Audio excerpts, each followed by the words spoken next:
Where are those fellows? Be optimum. You see that? We just did that in English.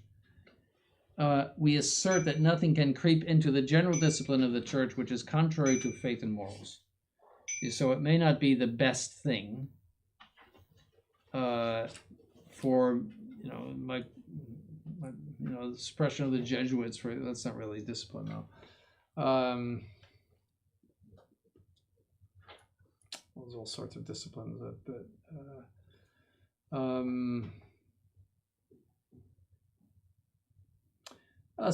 the suppression of some feast days. That's where that happened because the reason is that people had to work because societies became non-Catholic. It used to be that you would get off for every first-class feast, just like you do. See, so that would be a holiday for people that worked, Well, when all of the nations went secular, that people were expected to work on those days, so they got rid of many of those. I mean, it's probably a necessary thing, but you could argue about the prudence of something like that. That you could do. But it's not contrary to faith or morals. So when the church established a certain feast without any further will to define, the doctrine which is expressed by this feast seems to be theologically certain, but it must not be said that it must be believed by divine faith. Now, the other theologians would say a universally approved feast is a sign of universal ordinary magisterium. So, furthermore, we distinguish between a feast by which some dogmatic truth is celebrated and that by which a fact is celebrated. For example, the translation of the House of Loreto. See, so it's not a dogma that the House of Loreto was transferred to Italy, or the apparition of Our Blessed Lady at Lourdes, February, 12th, I think it is, or 11th. It's not a dogma that she appeared there. With regard to apparitions, the church merely makes a prudential judgment. It does investigation, and if there's reason to believe that it's true, it'll say, as far as we can tell, it's true. But you could one day discover that it isn't true, and it doesn't affect any of its infallibility. So yes. So regarding that, would a cleric be allowed to be at the pulpit and say, deny Loreto publicly? Or deny... That would be extremely rash, right. All right? I mean, that the rash because the church has investigated it and has determined in a prudential manner that it is true. See, so for you to get up and say, I don't think this is true, would be very rash. You don't do that, all right? Or I don't think Our Lady appeared at Lourdes, you wouldn't say that from the pulpit. I mean, again, you would not commit a heresy if you said that. But you would be rash because people smarter than you and with more knowledge than you and who did the research came to this conclusion. But there's many apparitions or so-called apparitions that were never approved. Even Fatima took a long time. Pius XI was not happy with Fatima. Pius XII uplifted it. So, I mean, it just takes time and takes a lot of investigation.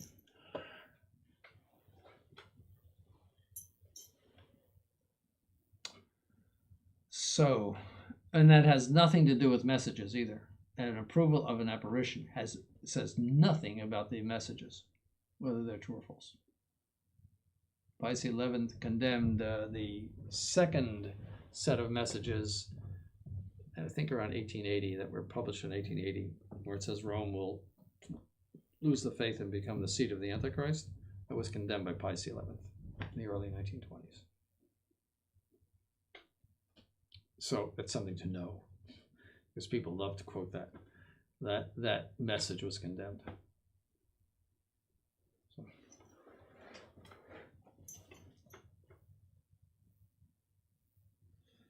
So disciplinary matters are the object of infallibility. Argument 1, the church is subject to no errors in doctrine of faith or morals, but the church would err in faith or in morals if the general discipline were either contrary to either of these. Proof of the minor: in establishing an erroneous discipline of this type, the ecclesiastical power would be ordering something in the practical order contrary to what Christ has established. In observing the same discipline, however, the Christian people would be professing a false faith, since through the multiplication of exterior acts, the movements of the will and the concepts of reason are declared in a most efficacious manner. So it touches upon doctrine. Discipline touches upon doctrine. That's the point. So you can't have a discipline that is in some way contrary to doctrine.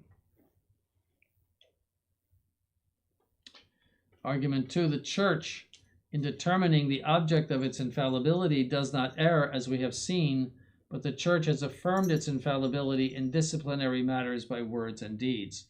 First, the apostles joined to their prohibition of the suffocated animals, the blood, and the idol sacrifices these words: "It has seemed good to the Holy Ghost and to us."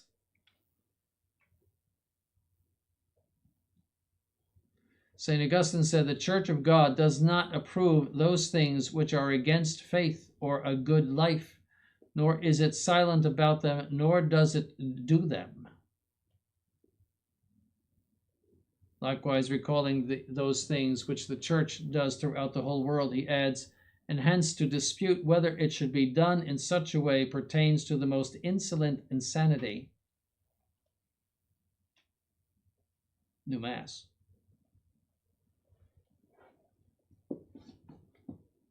So how could you object to the new Mass without the most insolent insanity?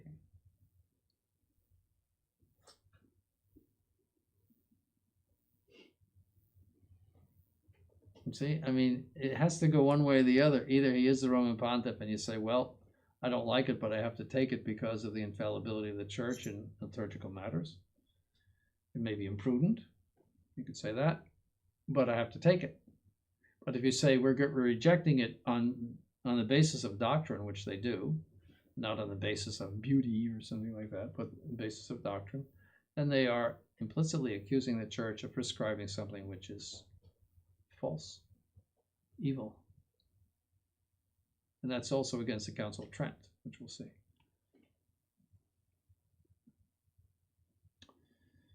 All right, so the SSPX has a very, very, let's say, imperfect, the nicest word you could put on it, position with regard to the prerogatives of the Church and the Roman Pontiff. It's impossible. St. Thomas Aquinas proves that those things are suitable which are done in the celebration of the Holy Eucharist. He himself offers as the solution the custom of the Church, which cannot err, since it is led by the Holy Ghost. That's promulgated for the whole Church. No Mass. And it is used by the whole Church. In, if you regard these human beings as popes.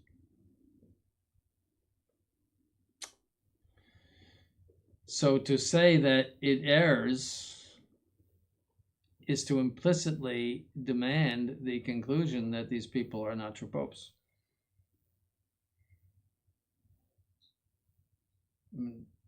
It's as clear as could be. You can't have it both ways. As Bishop McKenna said, you can't have your pope and eat him too.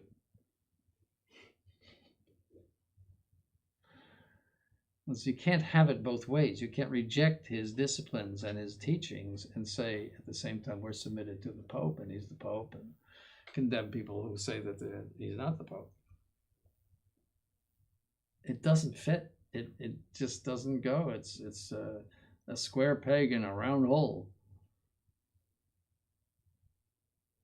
All right? Just so you understand.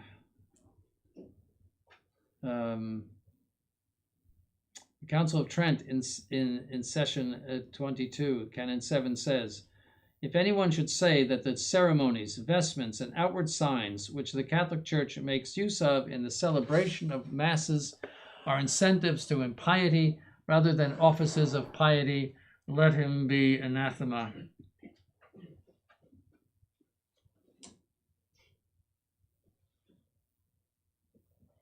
Question, is the new Mass an authorized ceremony of the Catholic Church? If they are, can you say it's an incentive to impiety? Do you see the problems? Pius VI condemned the doctrine of the Pistoians, by which it is constructed that it is possible that the discipline which is established and approved by the Church be dangerous and lead into superstition.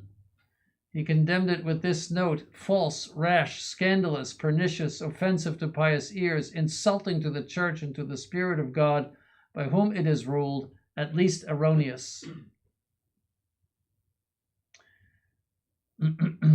And then there's the famous quote, lex supplicandi, lex credendi, more commonly lex orandi, lex credendi, which means that the law of worship should establish the law of belief.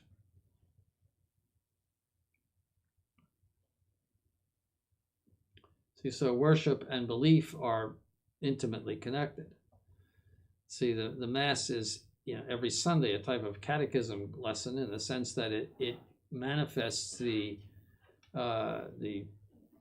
teaching of the Church concerning the Holy Eucharist and the sacrifice of the Mass, etc. People learn from that.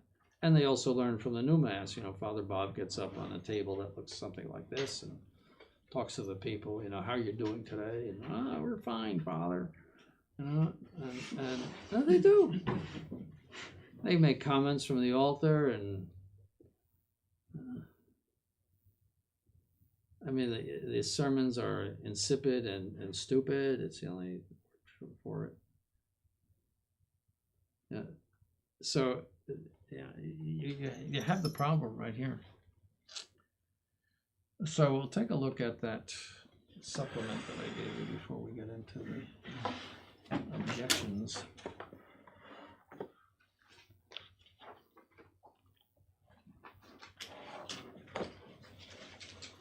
So,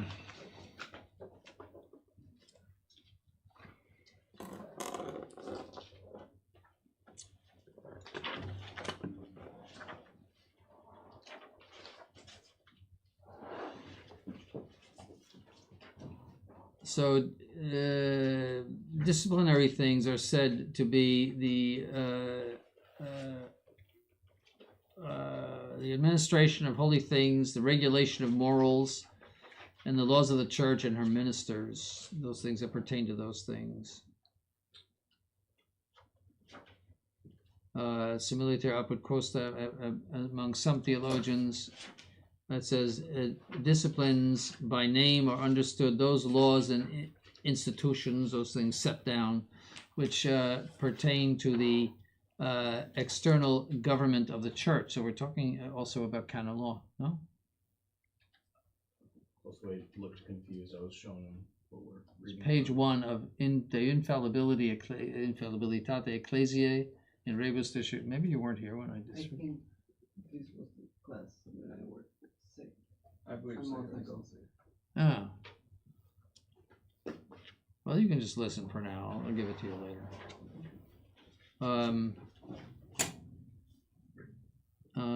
And that big long paragraph, it says essentially what we were just saying. So the Church is in a twofold way infallible in matters of universal discipline. One with regard to the substance, the doctrinal substance that they have, and two with regard to the efficacy towards sanctification that they have in themselves. So this is somebody that did some research on this, and he made this.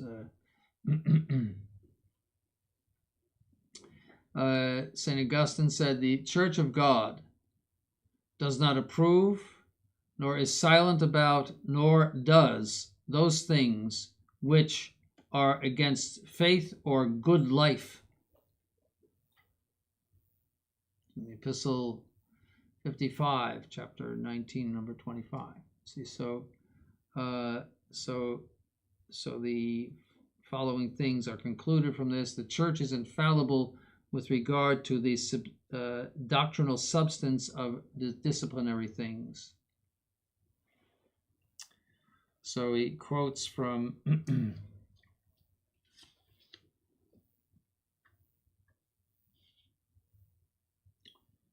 doesn't say where it's quoted. The Cograviora must be, yes. For people are instructed in the truths of faith and brought to appreciate the inner joys of religion far more effectually by the annual celebration of our sacred ministries than by any pronouncement. And that's true. And that's why the new Mass has had such a horrible effect over all these years. That, you know, the Pope can pronounce all he wants, but the every Sunday lesson that you get from Mass is actually much more effective. However weighty of the teaching of the Church, such pronouncements usually reach only a few and the more learned among the faithful. Feasts reach them all. The former speak but once, the latter speak every year, in fact forever, and you could even say every Sunday they speak. The Church's teaching affects the mind primarily. Her feasts affect both the mind and the heart and have a salutary effect upon the whole of man's nature. For in fact, when they pretend that all of the forms of the Church without distinction can be changed, are they not subjecting to this change those points of discipline which have their foundation in the divine law itself, which are joined to doctrines of faith by so close a bond that the rule of faith determines the rule of action?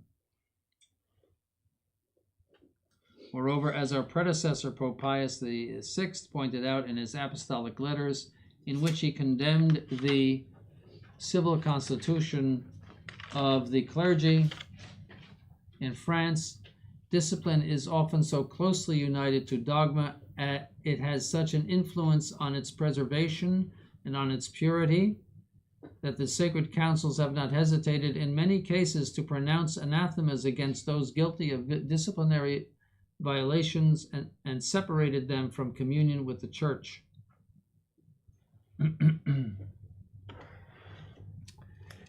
And this is Denzinger Bonvart 943. Do I have the Denzinger in here? Oh, it's easier. Let me get the Denzinger.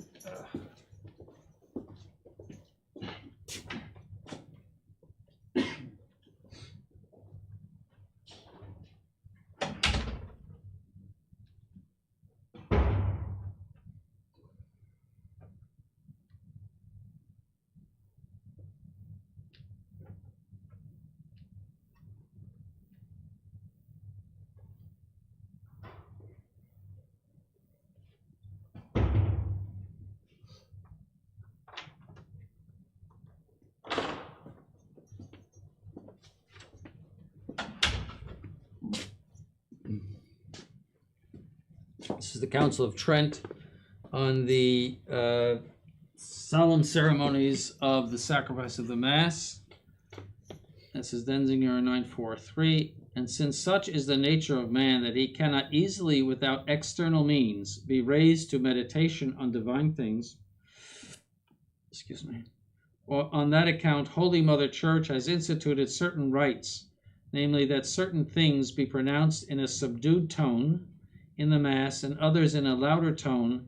She has likewise made use of ceremonies such as mystical blessings, lights, incense, vestments, and many other things of this kind, in accordance with the apostolic teaching and tradition, whereby both the majesty of so great a sacrifice might be commended, and the minds of the faithful excited by these visible signs of religion and piety to the contemplation of the most sublime matters which lie hidden in the sacrifice. All right.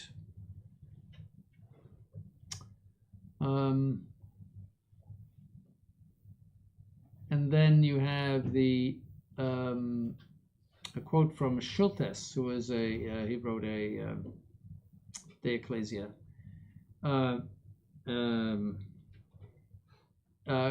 Somebody who cooperated with Garrigou, as a matter of fact, that the church is able to teach through discipline, and especially through the sacred liturgy, is evident from the doctrine of the church itself. I'm translating from the Latin here. And because the Catholic Church cannot universally teach error,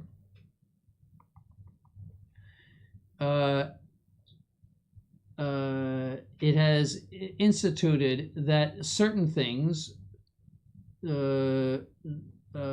be pronounced in a low voice and other things in a higher voice. It has used ceremonies. I think. Oh no, I'm looking at Trent there. So because it cannot teach error, it follows that it cannot err with regard to the doctrinal substance of things of universal discipline. So you notice that. Likewise, in Schultes, the church is infallible in matters of faith and morals, but through disciplinary laws, the church, although not doctrinally or theoretically, nonetheless practically and effectively, with regard to matters of faith and morals, judges and teaches those things.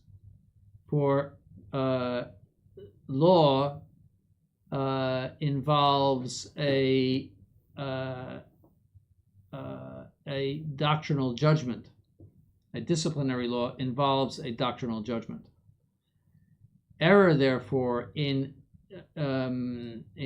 disciplinary laws would involve an error with regard to matters of faith and morals, and the faithful would be turned away from the doctrine of Christ.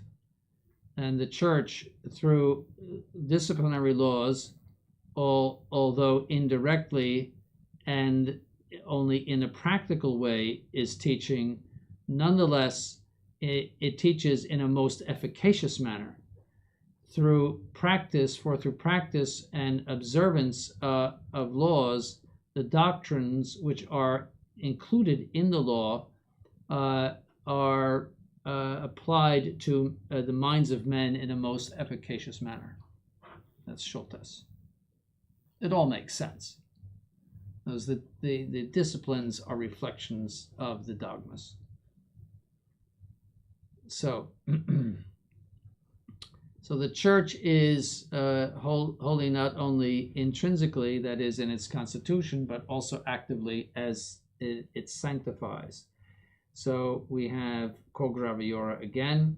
Is it possible that the church, this is Gregory the 16th, is it possible that the church, which is the pillar and ground of truth, and which is continually receiving from the Holy Spirit its teaching of all truth, could this church ordain, grant, permit what would turn to the detriment of the soul's salvation, to the contempt and harm of a sacrament instituted by Christ? It's all there. The obvious answer to that is no. He's asking a question as if it's absurd. Have Pius XI. The church is a supernatural society, perfect in itself, since it supplies all things to its own end. In other words, it's sufficient unto itself for the purpose of obtaining the salvation, the eternal salvation of men. That's 1959.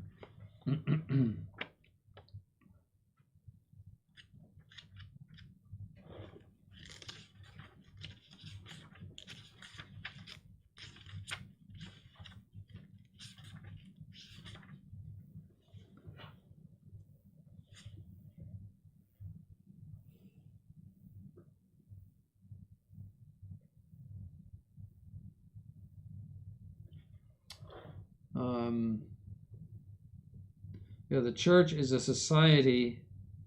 Well, therefore, Jesus Christ called upon all mortals, this is Leo the 13th, as many as were, and as many as were to be, to follow him as their leader and likewise their Savior, not only separately one by one, but also associated and united alike in fact and in mind, one in faith, end, and the means proper to that end, and subject to one and the same power. Therefore, the church is a society divine in origin, supernatural in its end, and in the means which bring us closest to that end, but inasmuch as it unites with men, it is a human community.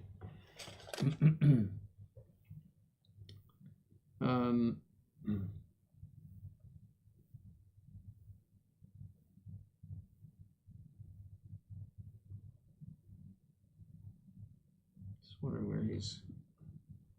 So 954.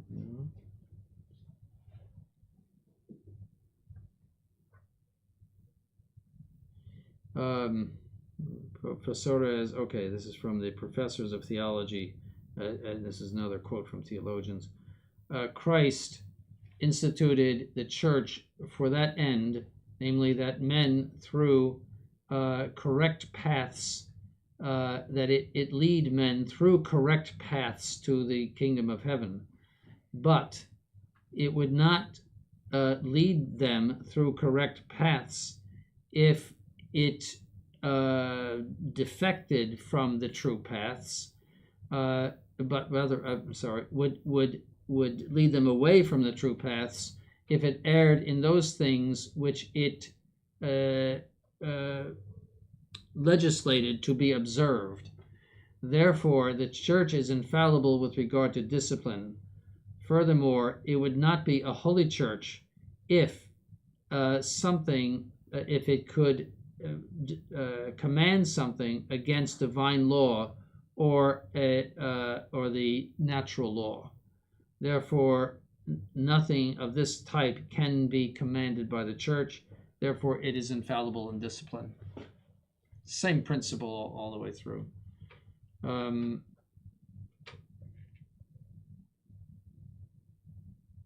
St. Irenaeus, the preaching of the church is true and strong,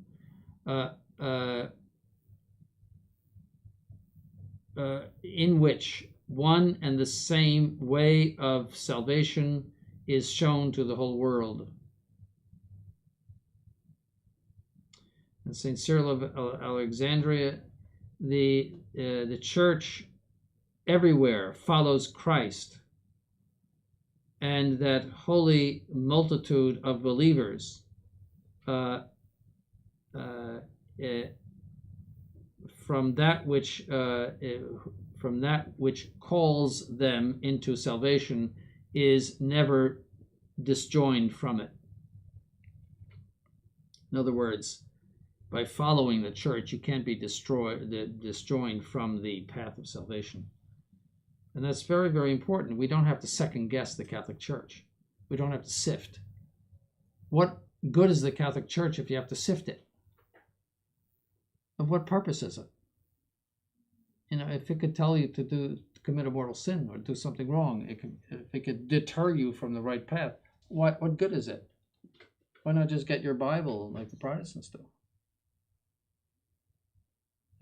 It's like a rocket ship that crashes.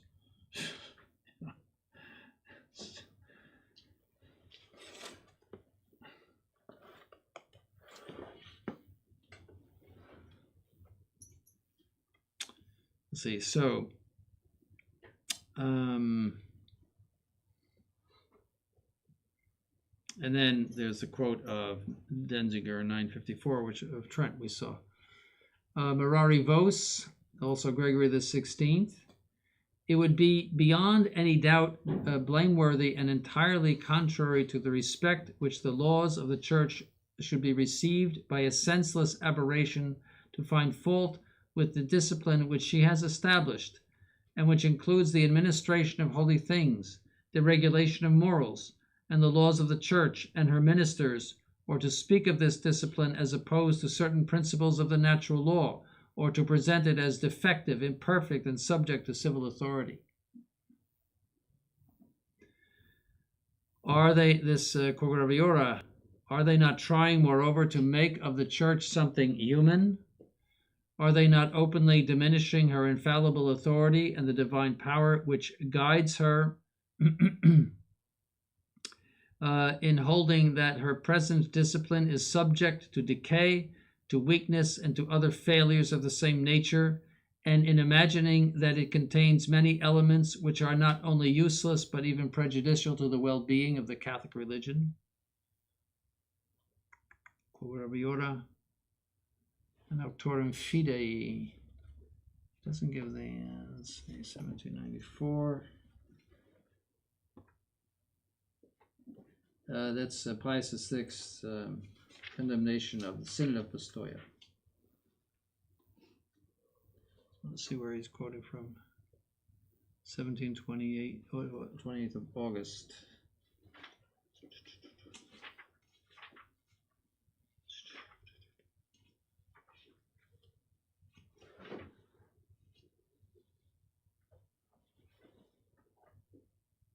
$17.94.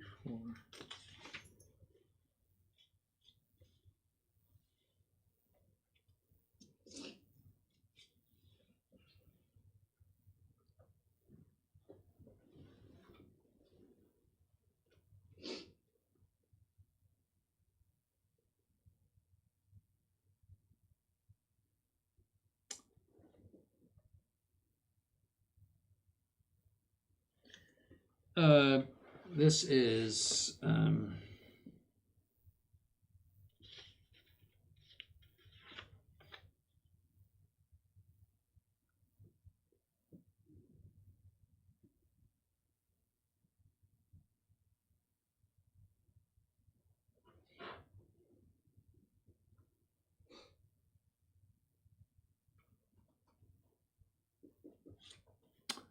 all right.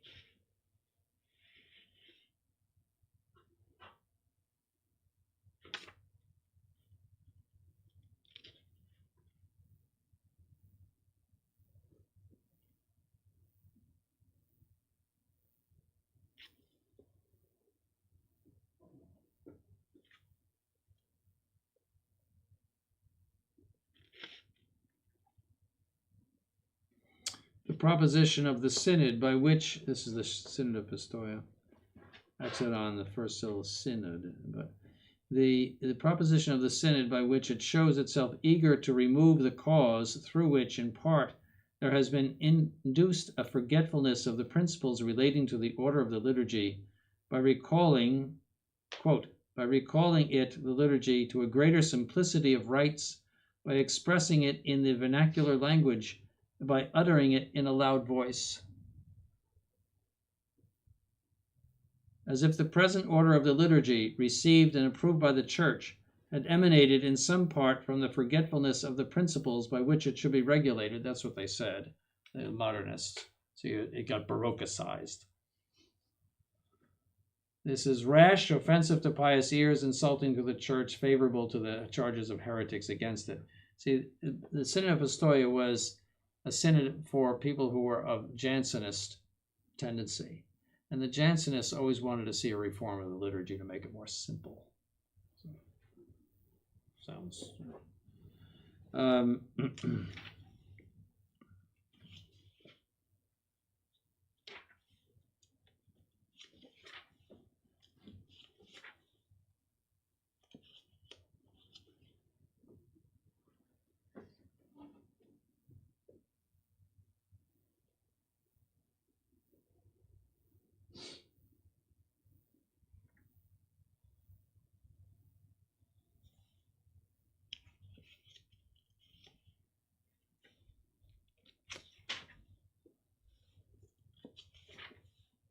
You can see this is a major declaration of Pius VI. He also was the one that condemned the French Revolution.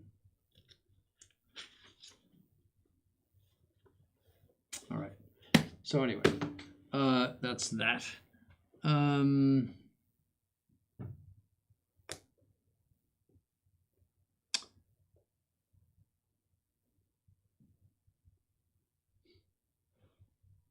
right, Quantakura.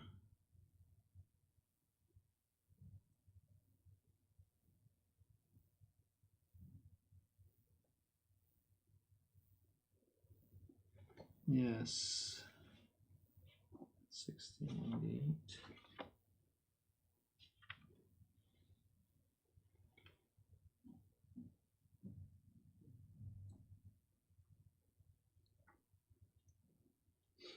Oh, yes. This is Pius IX.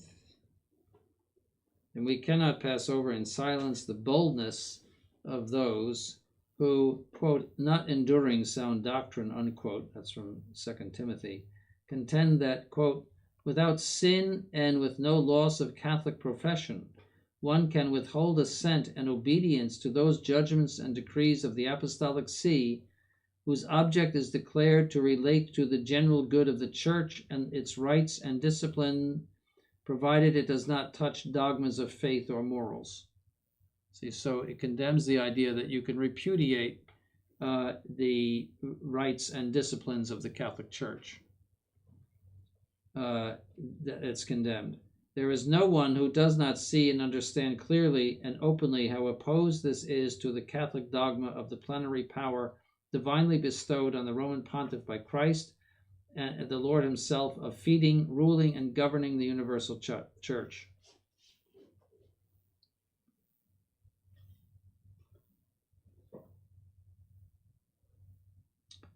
And he adds, in such great perversity of evil opinions, therefore, we, truly mindful of our apostolic duty, and especially solicitous about our most holy religion, about sound doctrine and the salvation of souls divinely entrusted to us, this is language that will be a solemn declaration, and about the good of human society itself, have decided to lift our apostolic voice again.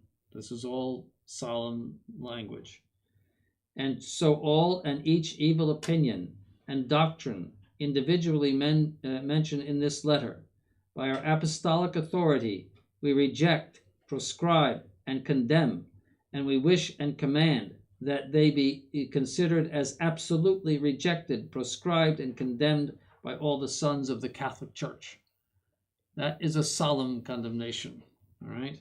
And that's where he condemns religious liberty in the same encyclical, which is Quanta Cura. So it's solemnly condemned by the Catholic Church, religious liberty. So, all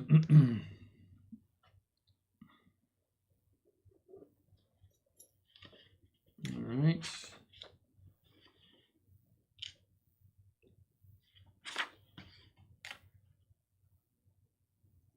So we've seen all that. Now here they are. I guess I put them in here. These are the repeats of them. Okay, so you can have these. Good exercise in Latin.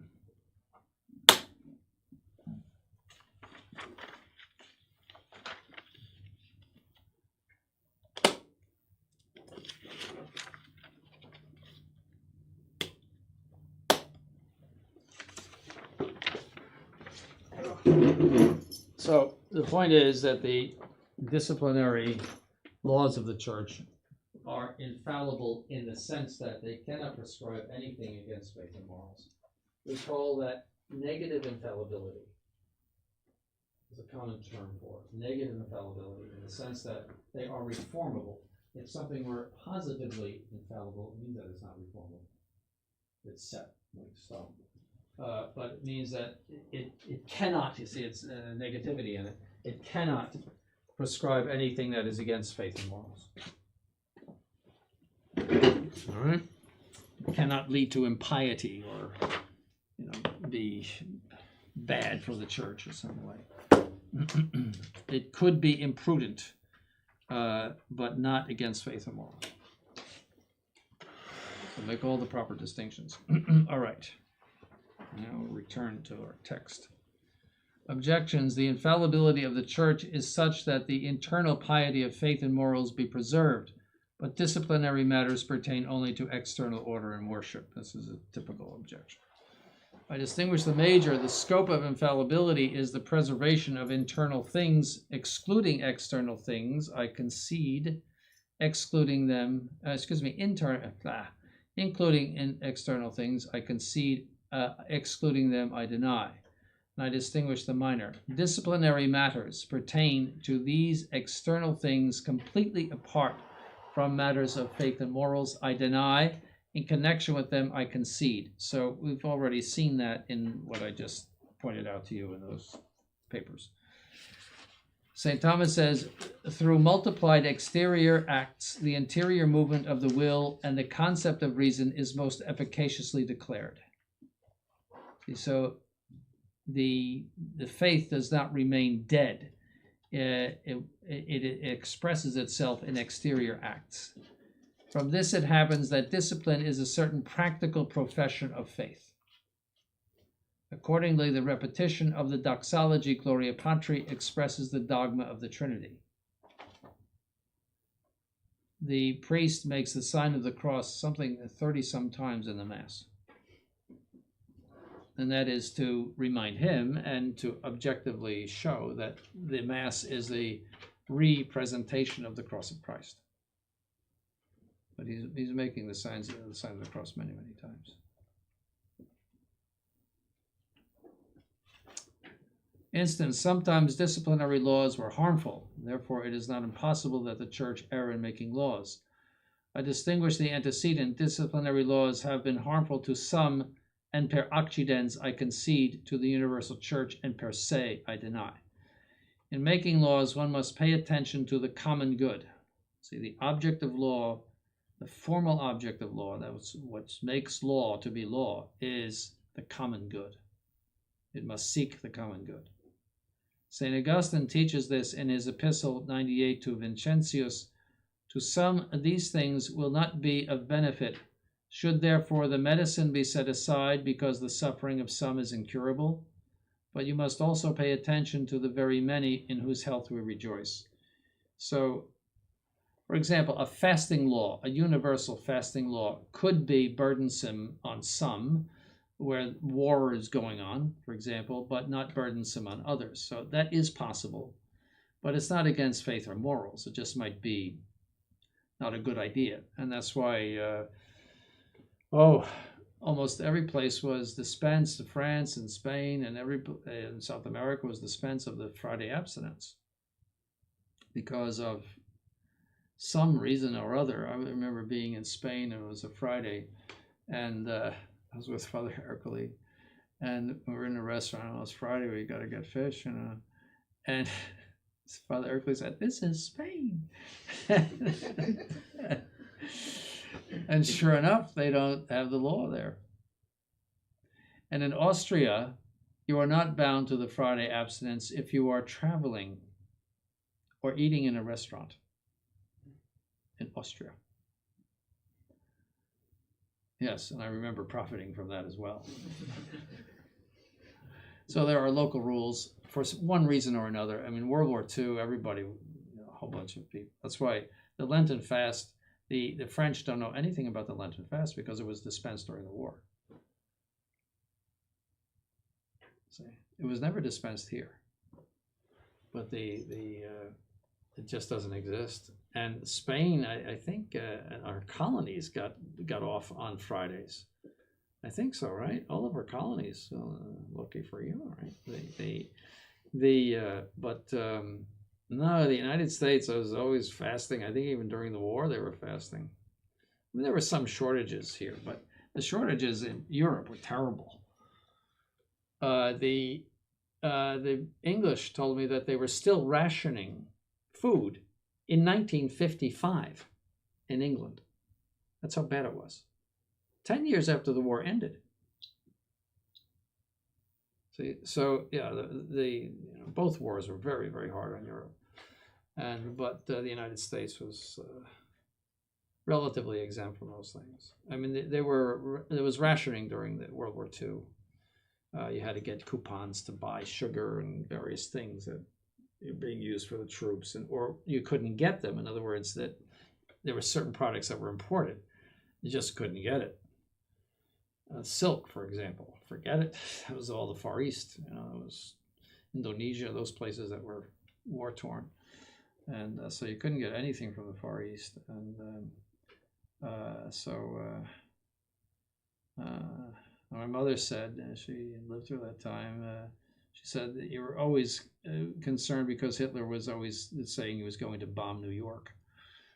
So, you know, she lived in New York City. So, you know, there was some concern about that. In fact, they never did. There was a Nazi submarine that surfaced and sent some people in on Long Island, which is next to New York City, but they were captured. So that's about as far as they got in this country. They did go, when I was in Canada once in Halifax, they said that a German submarine somehow parked. Halifax has a big harbor. Somehow parked, and they went in and saw a movie. Yes, and went back to their submarine and took off again. And they left the tickets somehow and managed to tell the Canadians that they had been to the movie. And I forget how they did it with the tickets or something. Yes, that they had been. That's how they knew they had been to the movie. Yeah, so they were. But that's the war. So it could be that you know, per accident in a certain area, or you could have a something that's harmful, not with regard to faith and morals, but with regard to, say, practicality. So that's possible.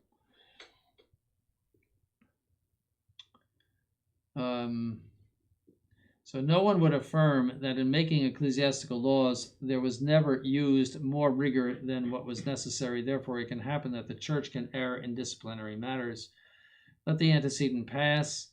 I distinguish the consequent. From this it follows that the church can err concerning the prudential application to particular persons. I concede. With regard to the substance and morality of the law, I deny. There can be at times an error of prudence in those laws, but the universal laws of the church are free from doctrinal error. So that's of supreme importance to make that distinction. Objection 2. In the Roman breviary, errors are found. From this it follows that the axiom lex orandi, lex credendi is not valid. Response. I distinguish the antecedent. In the breviary are found errors concerning faith and morals. I deny. In private facts and events, I subdistinguish. To be subject with modesty to the authority of the apostolic see, I concede. To be expunged on the authority of private persons, I deny. There is no question of faith in these cases. Concerning the authority of the Roman breviary in historical facts, one should consult Benedict XIV. Right, so the church is not guaranteeing that if it says a saint performed a certain miracle, that that's infallible. It's not guaranteeing that. That's an historical fact, and it's in the breviary. And as a matter of fact, at the First Vatican Council, there was a request that the lessons of the breviary be reformed to make sure that everything was correct in them. And I noticed that in St. George, I always noticed that the lesson for St. George is very short, and I thought maybe they took out the business of the dragon. They probably did in the St. Pius X breviary. So there may have been some of that. You know, but it doesn't mean that every single thing that is alleged that they did necessarily happened, because people can err with regard to, and sometimes they get, you know, maybe a little excited about the saint or something like that, and you know, they can exaggerate, or that's possible. And so there's no guarantee for that. Right? That doesn't mean you should disparage it. It's just to say it's not a guarantee of faith.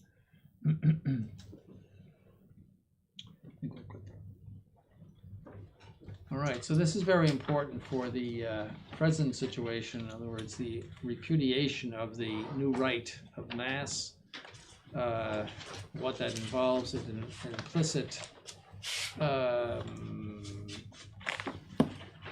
statement that the church has approved something harmful to souls, which would be actually a heresy. Some say it would be heresy. Some say it's sententia certa, that the church cannot prescribe something. But in any case, it's very strong. it's either I don't see how it evades heresy, but some theologians would just say it's a certain conclusion. So that means, if you do the logic, if you're saying that we're rejecting the new mass because it's harmful to souls, at least then it's a certain conclusion that he cannot be the Pope. At least. And it might be a dogmatic fact. In other words, the dogma might, if that's a dogma that the church cannot do that, and that's highly probable, then it would be a dogmatic fact that he is not the Pope. Something that is indirectly associated with a dogma. And I don't see how, if the church is indefectible, how could you say you have an indefectible church when the whole church is using something that is harmful to souls? It would seem to, and indefectibility is a dogma, there's no doubt about it. So I think it actually goes up to a higher grade. So I would cite that it is a dogmatic fact that these people are not popes. That the dogma demands that conclusion. Otherwise, you have to deny the indefectibility of the church. One or the other. Take your pick.